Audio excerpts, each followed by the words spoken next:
On a cold March night in 2004, a 17-year-old girl finished her shift at a quiet inn in rural Vermont and drove into the darkness, never to be seen again. The next morning, her car was found halfway lodged into an abandoned farmhouse, headlights still on, doors unlocked, personal belongings scattered inside. No footprints, no signs of struggle, and no explanation. This is the story of Brianna Maitland, a mystery that has haunted Vermont for 2 decades.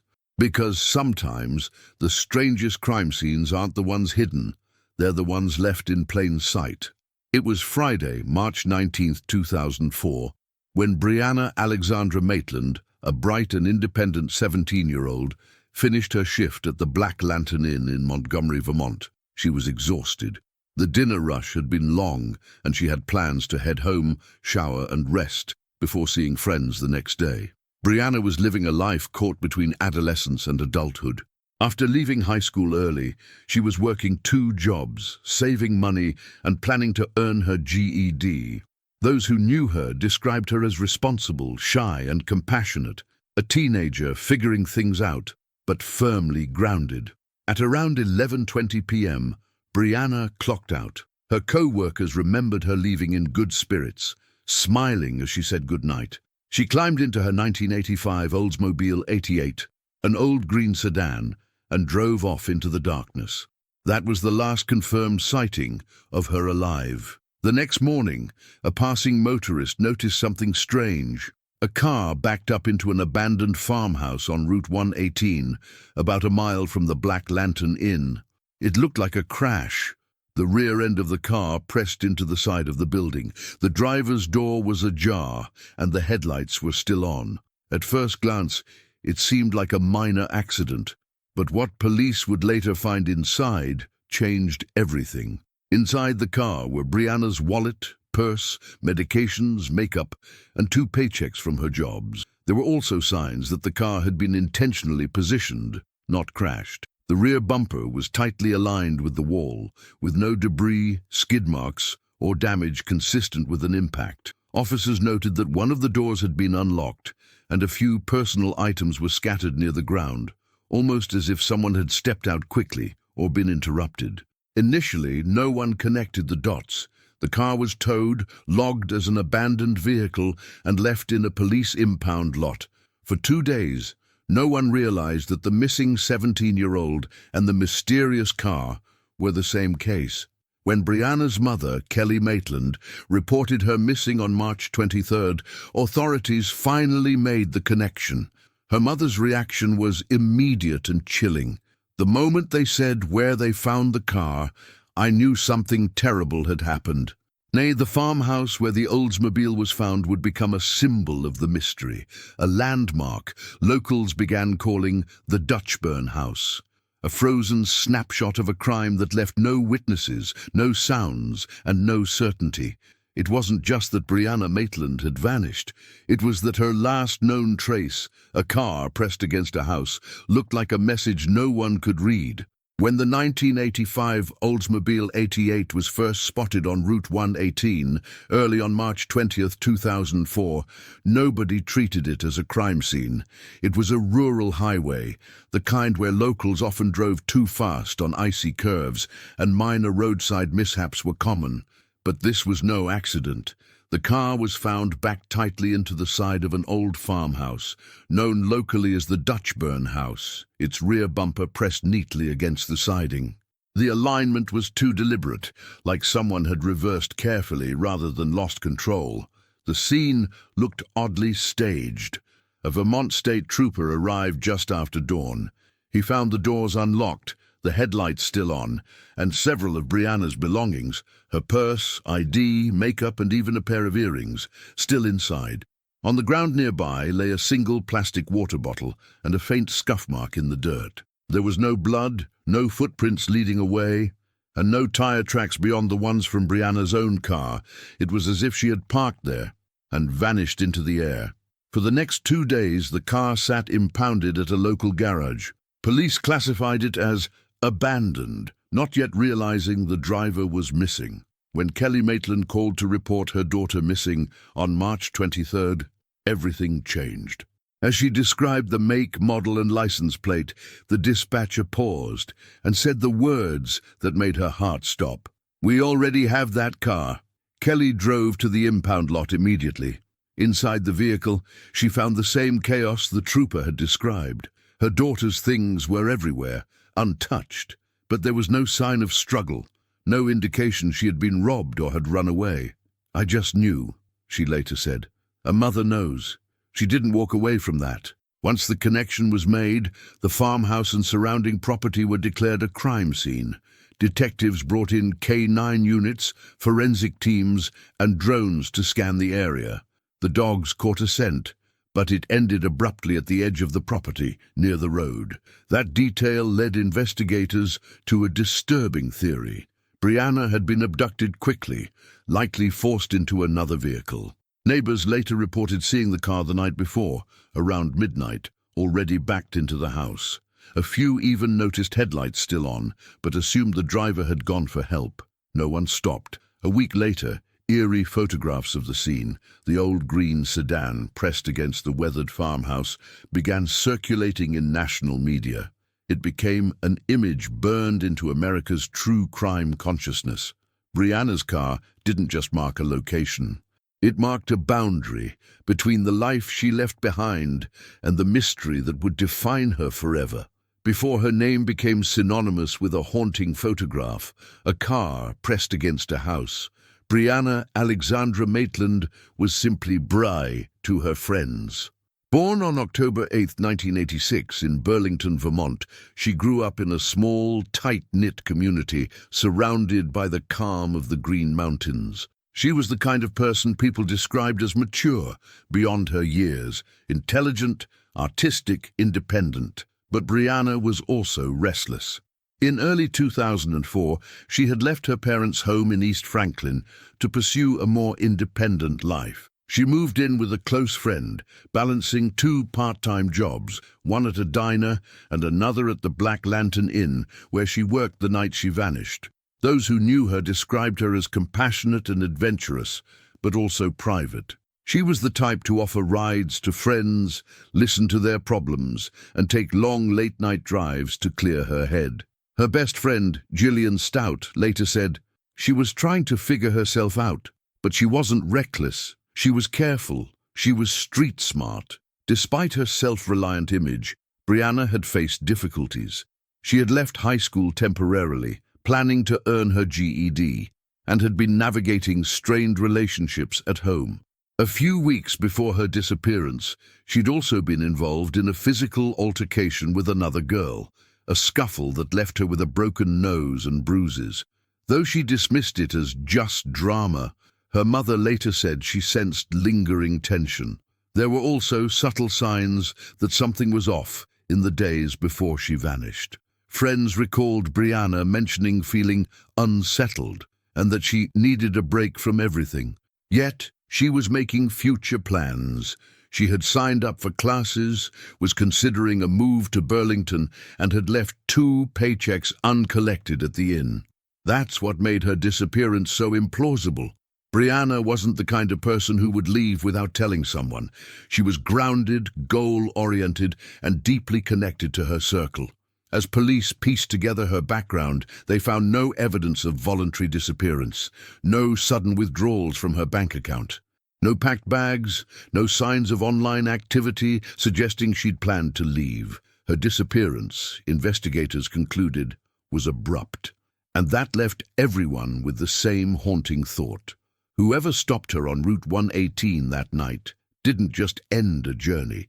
They intercepted a life in motion. Brianna Maitland wasn't a runaway. She wasn't lost. She was a young woman caught between youth and adulthood, between small-town safety and the unseen dangers lurking in the dark. And that contrast, innocence colliding with mystery, is what makes her story so unforgettable. It was just after dawn on March 20th, 2004, when a passing motorist spotted something strange along Route 118 near Montgomery, Vermont. A green 1985 Oldsmobile sat partially off the road, its rear end pressed firmly against the side of an abandoned farmhouse, a structure locals knew as the Old Dutchburn House. At first glance, it looked like a simple accident. The car's back tires were lifted slightly from the ground, and pieces of plastic lay scattered nearby. Yet something about the scene didn't sit right. The driver's door was unlocked. The keys were missing. Inside the car sat Brianna's personal items, her wallet, driver's license, paychecks, makeup bag, and even contact lenses. On the ground nearby were a water bottle and an unlit cigarette, but Brianna was gone. Deputies who first responded treated the car as an abandoned vehicle, not a crime scene. They arranged for it to be towed, assuming the driver would return for it later. It wasn't until her parents reported her missing 2 days later that investigators realized the magnitude of the mistake. By then, crucial evidence may have been lost forever. The sight quickly became a chilling symbol, a car half swallowed by the shadows of an empty house. A picture of the scene, captured by state police, circulated nationwide. To this day, it remains one of the most haunting images in American missing persons history. When detectives returned to the area for a full forensic search, they noticed unsettling details. A faint smear of blood on the trunk, a single loose strand of hair, later confirmed not to match Brianna's. And most disturbingly, signs suggesting the car had been deliberately backed into position after she vanished. There were no skid marks on the road, no signs of braking or collision. The placement looked staged, as though someone wanted to create confusion. This theory, that the car was intentionally positioned to look like an accident, became central to the investigation. Rumors spread fast through the small Vermont towns, whispers of drug connections, jealous ex-friends, and even trafficking rings operating across state lines. None of it was proven, but the image of that car, silent, still, perfectly placed, haunted everyone who saw it. Some locals swore they saw a small convoy of cars near the farmhouse that night. Others claimed they heard a woman scream in the woods. Yet no one could say for certain. Forensic experts later said the car scene spoke volumes, but not in a language they could translate. It was a message from someone, or something, that wanted Brianna Maitland to vanish without a trace. By the time investigators began to piece together the final hours of March 19, 2004, the facts were thin, but the theories were endless. At 11:20 p.m., Brianna clocked out from her shift at the Black Lantern Inn in Montgomery. Her co-workers said she seemed tired, but in good spirits. She told them she was heading straight home, a short 20-minute drive. But somewhere between the inn and her friend Gillian Stout's house, she vanished. The first theory police explored was the simplest, a random accident. Perhaps she swerved to avoid an animal or lost control on the dark rural road. But that idea quickly fell apart. There were no skid marks, no sign of collision impact, and no footprints leading away from the car. Then came the foul play theories, darker, more deliberate possibilities. 1. The drug connection. Vermont's northern counties, though peaceful on the surface, were no strangers to the early 2000s heroin trade. Rumors spread that Brianna had fallen in with the wrong crowd, that she'd witnessed something she shouldn't have, or owed money to the wrong people. Police explored the idea that she was abducted by known local dealers, possibly to send a message. Yet none of those suspects could ever be tied to her disappearance. 2. The personal feud. Weeks before vanishing, Brianna had been assaulted by a former friend, Keali Lacrosse, outside a party. The fight left her with facial injuries and lingering fear. Though Lacrosse later cooperated with investigators and passed a polygraph test, speculation persisted that the attack and disappearance might somehow be connected. 3. The stranger theory. Other investigators leaned toward a crime of opportunity, perhaps a stranger offering Brianna a ride or stopping when her car broke down. Route 118 is long, dark, and desolate, especially at night. If she'd accepted help from the wrong person, it would explain why her car appeared staged, as though someone had time to move it after she was gone. 4. The voluntary disappearance. There was also the question no one wanted to ask. Did Brianna leave on her own? She had been living independently, working long hours and confiding to friends about feeling trapped by small-town life. But investigators found no evidence of planning, no luggage, no withdrawal of funds, and no goodbye messages. To her parents, it was unthinkable. "She would never leave us like that," her mother, Kelly Maitland, told reporters. Years later, the Vermont State Police would confirm that Brianna's DNA had been found at the scene, meaning she had been there and likely taken by force. But who and why remained shrouded in darkness. As time passed, the evidence aged and whispers replaced facts. The only certainty was the silence that followed, a silence that began the night Brianna Maitland disappeared and has never been broken since. In the weeks following Brianna Maitland's disappearance, Montgomery, Vermont, transformed from a sleepy mountain town into a place shadowed by suspicion. The Dutch burn house, once an old relic on the edge of Route 118, became an unwilling landmark, a site of pilgrimage for reporters, investigators, and locals who wanted to see the place where Brianna's car had rested against the wall. For months, yellow tape fluttered in the wind, and news vans sat parked along the shoulder of the narrow road. The community that once left doors unlocked began to double-bolt them. Neighbors who had waved to each other for years now looked twice, wondering if the person they were greeting knew more than they let on. The Vermont State Police expanded the search radius across Franklin County, bringing in K-9 units, helicopters, and dive teams. They scoured creeks, fields, and forest trails, but no trace of Brianna was ever found. Her parents, Bruce and Kelly Maitland, began to live in cycles of hope and heartbreak. Each new tip brought a rush of adrenaline. Each dead end reopened the wound. At one point, a farmer claimed to have found a piece of clothing matching Brianna's description near his property, but it turned out unrelated. Another time, a group of hunters found bones in a shallow grave, but they belonged to an animal. And then came the stories. Whispered sightings, false leads, and cruel hoaxes. One of the most chilling came months after she vanished. A local resident reported seeing a young woman resembling Brianna at a party in a nearby town, looking dazed, accompanied by two men. Police chased the lead, but the trail went cold. It wasn't just the lack of answers that tormented Montgomery. It was the image itself, the car in the house, frozen in time, mocking every attempt at closure. The locals began calling it the ghost car. The Dutch burn house would later burn down in 2007, after years of vandalism and curiosity seekers sneaking in to take photos. By the time the ashes cooled, much of the physical evidence had long been lost. But the legend remained. Some residents swore the place was cursed, that it kept secrets the same way it kept dust. Others believed the arson was an attempt to destroy evidence, a final effort to bury what really happened there. Whatever the truth, the Dutch burn house had become more than a building. It was a symbol of failure, fear, and the fragility of justice in small-town America. And for Brianna's family, it was a reminder that every unanswered question had a face, a name, and a heartbeat. The house was gone, but its shadow remained, and in that shadow, the mystery of Brianna Maitland only deepened. As 2005 turned into 2006, hope began to harden into endurance. The Maitland family had learned a cruel rhythm, weeks of silence punctuated by moments of false promise. Yet the investigation didn't stop. It changed hands, evolved, and grew darker.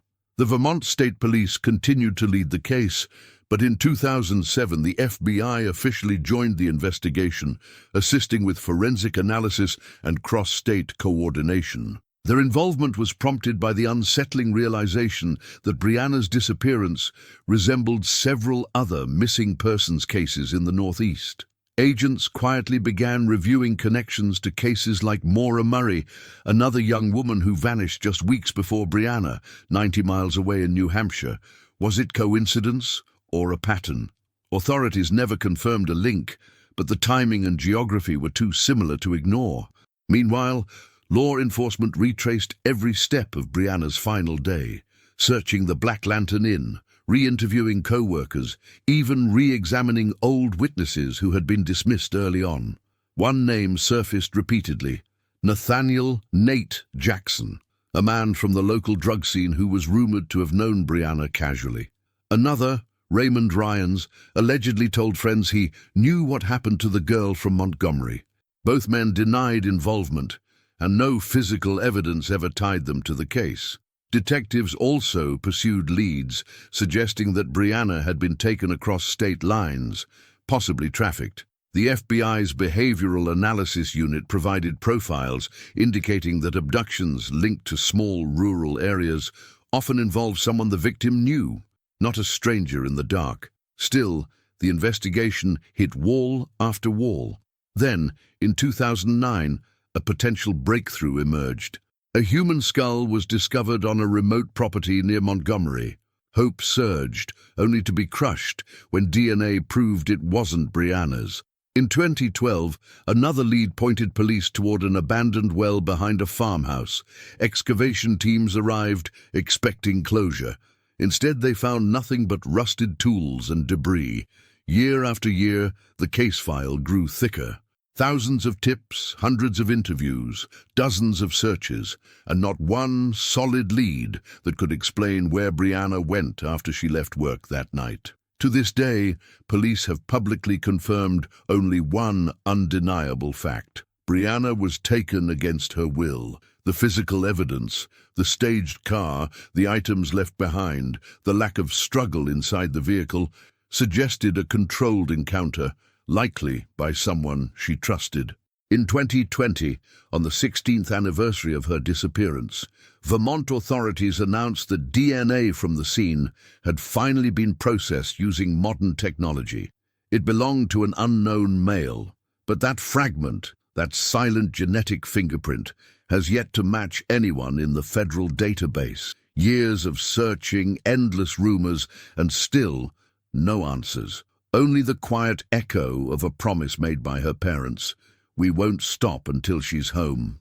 For most people, grief is a process. For Bruce and Kelly Maitland, it became a mission. When Brianna disappeared in 2004, her parents had no guidebook, no manual for surviving the limbo between hope and despair.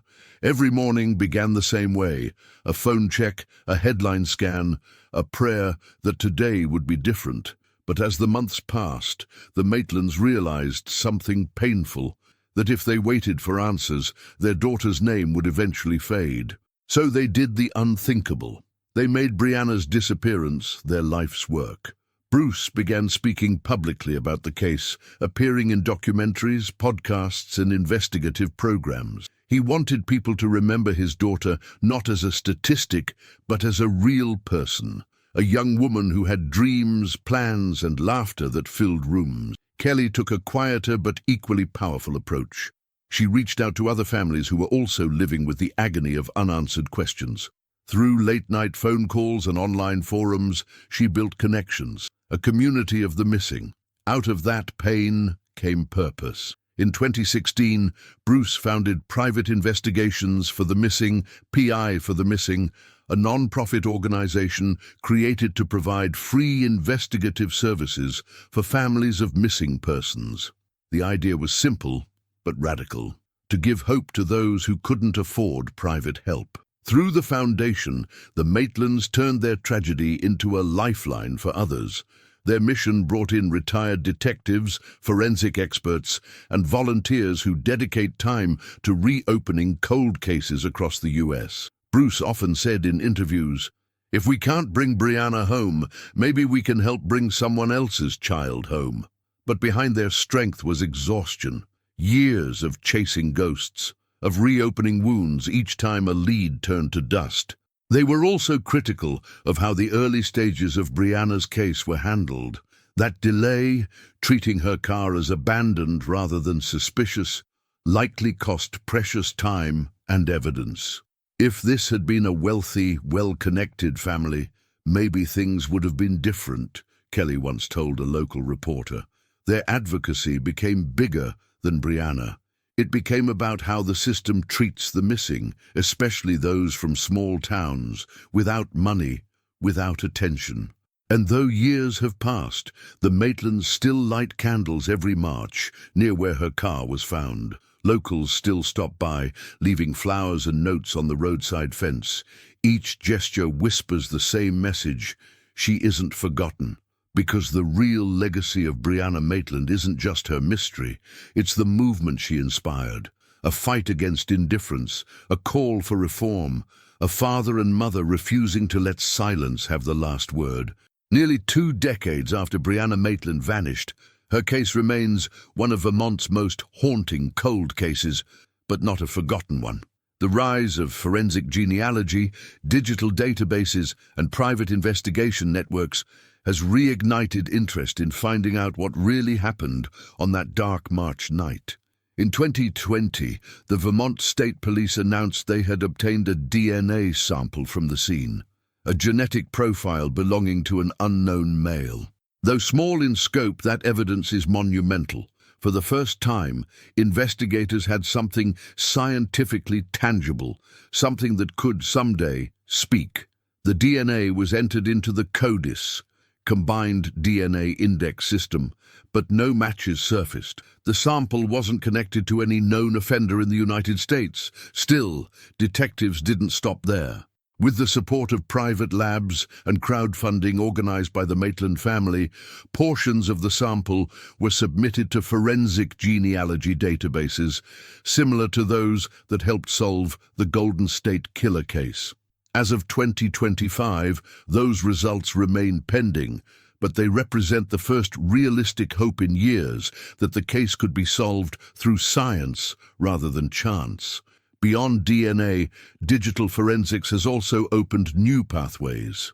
Old phone records and ATM data, once limited by early 2000s technology, have been re-examined with modern tools. Investigators discovered small inconsistencies in call logs and timing that could reframe the timeline of her disappearance.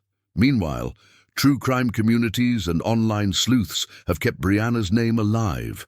Podcasts like Trace Evidence and The Vanished reignited public attention, bringing in dozens of new tips, some credible, others cruelly misleading. But among the noise, one recent lead stood out. In 2022, a man serving time for unrelated crimes in New York claimed to have information about Brianna's disappearance. His story, that she was abducted and buried near an abandoned farm on the Canadian border, was consistent with certain aspects of the case, including vehicle location and timing. Authorities investigated. Ground-penetrating radar was deployed on the site he mentioned. Nothing was found. Still, his statements weren't dismissed outright. They were archived, part of the ever-growing web of maybes that define the search for truth. Modern investigative methods have also prompted a fresh look at psychological profiling. Experts believe the person responsible likely had local knowledge, someone comfortable navigating dark rural roads and familiar with the area near the Dutchburn house. Every new test, every interview, every algorithmic scan of old evidence brings the case closer to clarity. Because time may fade memory, but it can also sharpen technology. And somewhere in that balance, between science and persistence, lies the small but growing hope that one day the silent DNA found near Brianna's car will finally have a name.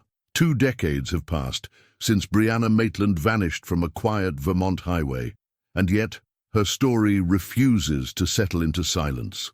For those who knew her, the pain never became memory. It stayed present, pulsing, always just below the surface.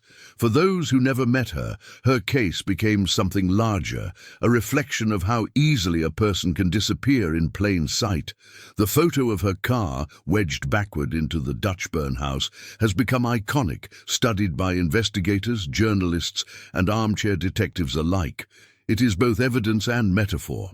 The image captures a moment frozen in time, as if the world itself braked and never started moving again. Over the years, the Maitland family has built something extraordinary from that stillness. Their organization, Private Investigations for the Missing, now helps families across the U.S. reopen cases long abandoned by the system. Each success story echoes Brianna's name, an invisible signature on every solved mystery. Yet despite every search, every interview, every documentary, one truth remains. Brianna's body has never been found. Some believe she's still out there, buried deep in the endless Vermont wilderness. Others say she was taken across borders, her identity erased. And then there are those who think her case will one day be solved by a simple mistake, a careless match in a database, a DNA hit, a confession whispered too late. But no matter the outcome, Brianna's story has already left its mark. It reshaped how law enforcement approaches missing persons cases, especially those involving young women from small, rural towns. It highlighted the cost of early missteps, the danger of assumptions, and the need for urgency when time is measured in heartbeats. In a strange way, Brianna has never stopped speaking. Her name still appears in podcasts, forums, and news updates, but also in candlelight vigils, in whispered prayers, in the tireless work of strangers who refuse to forget her. And every March, on the cold anniversary of her disappearance, her parents stand near the spot where the Dutch burn house once stood. There's no building now, only an open field, the wind, and a memory. Bruce often says he can still feel her presence there, like the air is waiting for her to come home. No case can erase what happened that night, but neither can time erase the light she left behind. Because Brianna Maitland's story is not just about loss, it's about defiance. A young woman who vanished into the darkness, yet somehow still illuminates every life her story touches. If you've stayed with us through this journey, remember this: every missing person has a story, a heartbeat, a family still searching. Brianna Maitland's case remains open, and someone, somewhere, still knows the truth. Share her story, keep her name alive, because sometimes justice isn't found in the courtroom, it's found in remembrance. If you want to support families like the Maitlands, visit private investigations for the missing and learn how you can help bring the lost home. Together, we can make sure the silence never wins.